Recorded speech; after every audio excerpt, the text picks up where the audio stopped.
Hi, everybody.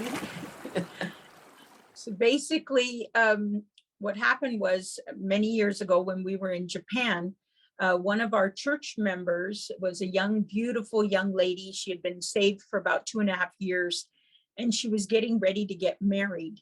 And it was a couple days before the wedding, and she called me up crying and weeping, and she said, I can't get married in this few days. And I tried to understand it. Her crying was so heavy and intense. I couldn't make out what the reason was. I couldn't understand what the reason was.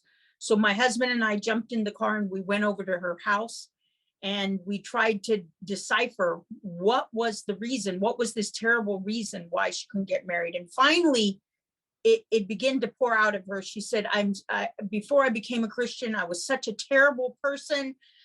You don't know the things, I can't even tell you the things I did before I was a Christian. And so because of that, she said, I'm just not worthy enough to get married, and I can't put my horribleness onto this man.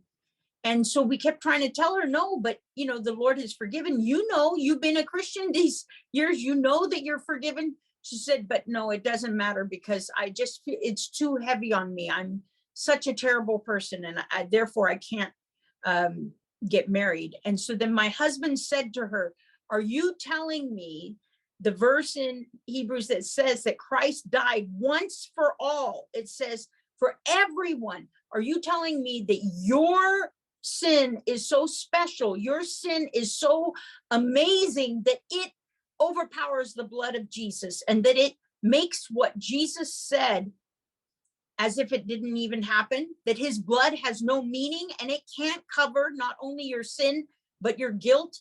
And he had to repeat it a few times, and suddenly a light bulb went on in her head. And she said, oh, and then she began crying. But this time it wasn't crying with like hopelessness, but she began crying with a relief, with healing.